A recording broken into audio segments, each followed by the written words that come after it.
कोई नेता का बेटा है, कोई बड़ा, कोई किसी लड़की का तो गलत कर भी जाए तो बेल पे छूट जाता है, पकड़ा ही नहीं जाता, केस को दबा देते हैं, उल्टा लड़कियों पे ही दोष निकाल के उनको घरें बंद कर देते हैं, या फिर अगर कोई बड़ा ज़्यादा लोग है, लगता है कि मुद्दा बड़ा हो सकता है तो लड़की को खत्म मार भी देते हैं।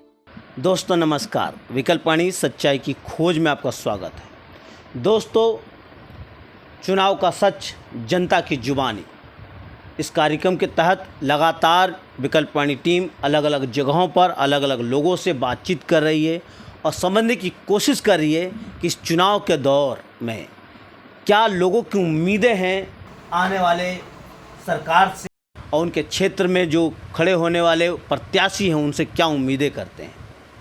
आज तमाम राजनीतिक पार्टियां और प्रत्याशी महिला सुरक्षा के मुद्दे को लेकर बड़े बड़े जनसभाओं में बड़े बड़े वादे कर रहे हैं। क्या महिलाएं उनके वादों पर विश्वास करती हैं?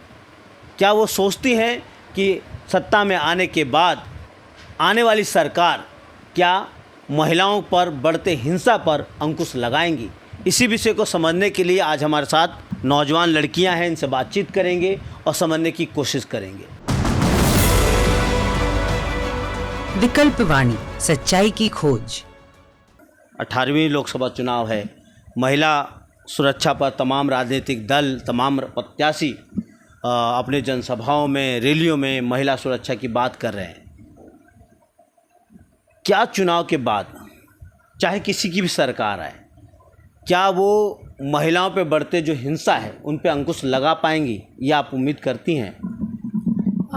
अगर मैं चुनाव की बात करूँ तो हमारे देश को आज़ाद हुए 75 साल हो चुके हैं, 75-76 साल हो गए हैं, और 75-76 साल में लगभग 20 से ज़्यादा बार मतलब हमारा वोटिंग भी हो चुका होगा। तो जब इतनी 20 से ज़्यादा बार सरकारें बदल चुकी हैं और देश को ज़्यादा 75 साल बदल चुके हैं, तो हालात तब नहीं बदले तो मुझे नहीं लगता कि अब कोई भी सरकार आए, चाहे वो कोई भी सरकार हो, चाहे वो बीजेपी की हो, कांग्रेस की, या कोई भी सरकार, नई कोई पार्टी हो, मुझे नहीं लगता कि हमारी स्थिति में कुछ सुधार होने वाला है। कहने को लोकतंत्र कि लोकतांत्रिक देश में जीते हैं, पर अगर किसी महिला से पूछा जाए, बतौर महिला मेरे से कोई पूछे तो मैं ये कहूँगी कि मुझे तो आज भी निकलने से डर लगता है कहीं पे, चाहे दिन का समय हो रात का। तो मैं इतनी पुलिस या एक केंद्र शासित प्रदेश में होने के बाद भी सुरक्षा महसूस नहीं करती, तो मुझे नहीं लगता कि कोई भी पार्टी आएगी तो हमारी स्थिति में कोई सुधार होगा। आप क्या सोचते हैं?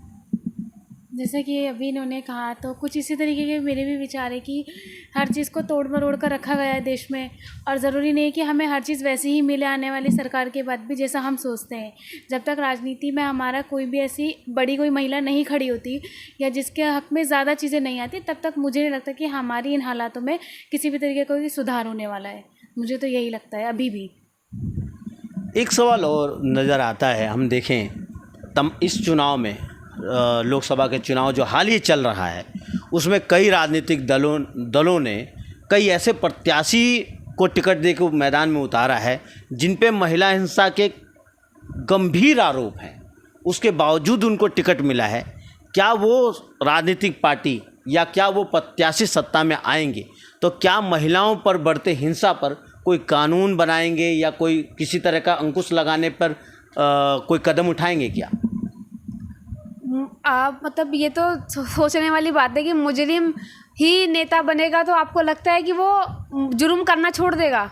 ये तो वो सीधी सी बात हो गई। मतलब जिन पे ऑलरेडी महिलाओं के इतने बड़े गंभीर आरोप हैं, तो मुझे नहीं लगता कि वो हमारे लिए कुछ अच्छा सोच पाएंगे, हमारे लिए कुछ करेंगे। अरे स्वाति मालिवाल भाई, हाल ही का मुद्दा आपने देखा होगा कि मतलब कैसे अरविंद केजरीवाल के ऑफिस में उनका मारपीट झगड़ा हुआ, और जो इतने मतलब बड़े लेवल पे, अगर वो इतनी जानी मानी इतनी बड़ी हस्ती के साथ अगर ये इतने व्यापक तरीके से इतने खुले में हिंसा हो सकती है, तो फिर देश की आम महिला तो कहीं से कहीं तक भी सुरक्षित नहीं है। मुझे नहीं लगता कि कोई भी सरकार आती है या कोई भी नेता, चाहे वो महिला के साथ गलत करके खड़ा हुआ या वो किसी भी के साथ गलत खड़े खड़ा, वो हमारे किसी भी तरह के अधिकार की सुरक्षा की गारंटी दे सकता है। आप क्या सोचते हैं?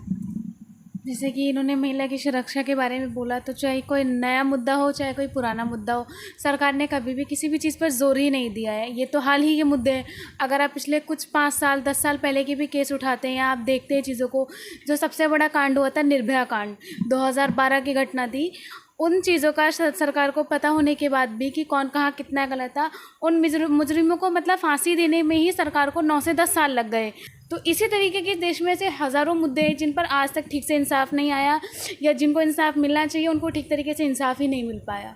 तो मैं क्या ही उम्मीद कर सकती हूँ सरकार से कि वो अब कुछ अच्छा करेगी जो पिछले 10 साल में बदलाव नहीं कर पाई। तो आप लोगों से बात करके एक सवाल और आता है मेरे मन में, आपके नज़र में या आपके अनुसार क्या विकल्प है समाज में महिलाओं को हिंसा से या महिला हिंसा से मुक्ति देने के, क्या विकल्प नज़र आता है आपके नज़र में? अगर बतौर महिला में बात करूं तो मैं सबसे पहले तो यही कहना चाहूँगी कि बदलाव जब ही आएगा जब सत्ता हमारे हाथ में होगी। अभी सत्ता ऐसे लोगों के हाथ में जो देश की जनता, मजदूर, किसान, महिला वर्ग या के लिए काम नहीं करते, वो काम करते पूंजीपति वर्ग, कुछ गिने चुने घरानों के लिए या फिर अपने लालच के लिए। तो सबसे पहले तो सत्ता हमारे हाथ में होनी चाहिए। जब महिलाओं के हाथ में, मजदूरों, किसानों, नौजवानों के हाथ में सत्ता होगी, सरकार होगी, तो ज़रूर बदलाव आएगा। दोस्तों, अभी आप लोगों ने इन नौजवान लड़कियों की बातों को सुना तो ये साफ नज़र आता है कि ये जो व्यवस्था है इसमें मेजर खामियां हैं। ये खामियां इस तरीके से हैं कि लगातार महिलाएं अपनी सुरक्षा की डिमांड करती रही हैं, लेकिन इस सिस्टम के अंदर महिलाओं को सुरक्षा नहीं है। फिर सोचना यही है कि सिस्टम में खामियां हैं और इस खामियों को सुधारने की ज़रूरत है। यानी एक वैकल्पिक समाज बनाने की ज़रूरत है जहां पर लोगों को अपने भविष्य का फैसला लेने का पूरा अधिकार हो, कानून बनाने का अधिकार हो, कानून को रद्द करने का अधिकार हो, और जो उम्मीदवार खड़ा हो चुनाव में उसको चयन करने का भी अधिकार जनता के हाथों में है। अगर जो उम्मीदवार चुना जाता है जनता के अनुसार काम नहीं करता है तो उसे वापस बुलाने का भी अधिकार जनता के हाथों में हो। इस बारे में आप क्या सोचते हैं, आप क्या समझते हैं? कमेंट कीजिए और देखते रहिए विकल्प वाणी, सच्चाई की खोज।